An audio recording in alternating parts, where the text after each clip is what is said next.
બનાસકાંઠા જિલ્લામાં બટાટાના ભાવ તળિયે બેસી જતા ખેડૂતોમાં ભારે રોષ ફાટી નીકળ્યો છે। ભારતીય કિસાન સંઘ દ્વારા આજે ડીસા ખાતે નાયબ કલેક્ટરને આવેદનપત્ર આપી ઉગ્ર રજૂઆત કરવામાં આવી હતી। ખેડૂતોનું કહેવું છે કે મહેનત કરીને તૈયાર કરેલા બટાટાના પાકના યોગ્ય ભાવ ન મળતા ખેડૂતો આર્થિક સંકટમાં ધકેલાઈ રહ્યા છે।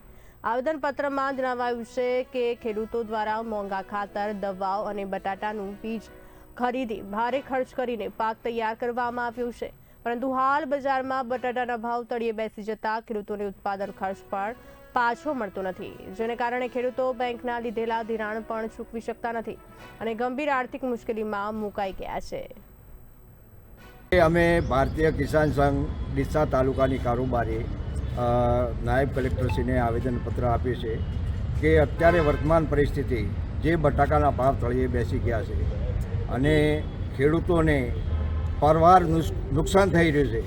મોંઘા ભાવનું ખાતર અને બિયારણ લાવીને એણે વાવેતર તો કર્યું હોશે પણ એને સ્ટોરની અંદર પણ અત્યારે ક્યાં જગ્યા મળે એમ નથી અને ખેડૂતને સ્ટોરની અંદર મૂકવા જાય તો પણ ભાડા ખૂબ ચડી જાય છે। એટલે અત્યારે જે અમે જો પરિસ્થિતિ છે બટાકાના બિલકુલ ઉપજ આવતી નથી। વીઘે 40,000 રૂપિયા અમારો ખર્ચ છે, એની સામે અત્યારે અમને 20,000 રૂપિયા નુકસાન જાય છે એક વીઘે। એટલે આ ગુજરાત સરકાર, ભાજપની સરકાર, ખેડૂતોની સરકાર જે ઉપર બેઠેલી છે એ સરકારને હું કહેવા માગું છું કે સરકાર તમે ખેડૂતોની સામે જુઓ કે બટાકાના અત્યારે પરિસ્થિતિ બહુ ભયંકર છે, તો એની અંદર પેકેજ જાહેર કરે। ભવિષ્યની અંદર પણ પેકેજ જાહેર કરેલું કટ્ટા દીઠ અમને સબસિડી આપેલી, 1 કિલો 1 રૂપિયો, 50 કિલોના પેકેટે 50 રૂપિયા આપેલા છે, પણ મોંઘવારી પ્રમાણે અત્યારે અમારી માગણી છે કે 1 કિલોએ 3 રૂપિયા આપે। જે ભાડું સ્ટોરનું છે એ સ્ટોરનું ભાડું જો બારોબાર નીકળી જાય તો ખેડૂત કાંઈ પગભર થઈ શકે ને એનું ભરણ પોષણ કરી શકે, એના બાળ બચ્ચા નિભાઈ શકે ને એને ભણાઈ શકે ને એના ખર્ચા કરી શકે। તો આ ભાજપ સરકારને કહેવા માગું છું કે ખેડૂતની વારે આવજો, નહીંતર અમે તો અત્યારે થાકી ગયા છો। અમારે તો આત્મહત્યા કરવાનો વારો છે, બીજો તો કોઈ અમારે આરો છે નહીં। આજ ડીસા તાલુકામાં નાયબ કલેક્ટર ઓફિસે અમે આવેદનપત્ર તાલુકા વતીથી કારોબારીએ આજ આપ્યું છે। અમે સરકારને એટલું જ કહેવા માગીએ છીએ કે વધારે નથી કહેતા અમે કે અમે જ્યારે ખેડૂતો તમારે સાથે હતા એટલા વર્ષથી, એટલે તમે ખરેખર અમે ખેડૂતોનો કોઈ હોગળતા નથી।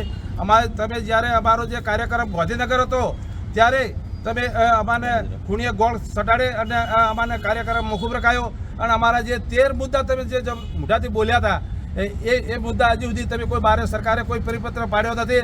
એટલે અમારે તો સરકારને એ જ કહેવું છે કે અમારે જો કિસાન સંઘને સાથે જો તમારે જો રાખવા હોય સરકાર સાથે તો તમે રાખો, પણ અમારા પ્રશ્નો તમે પહેલાં સાંભળો।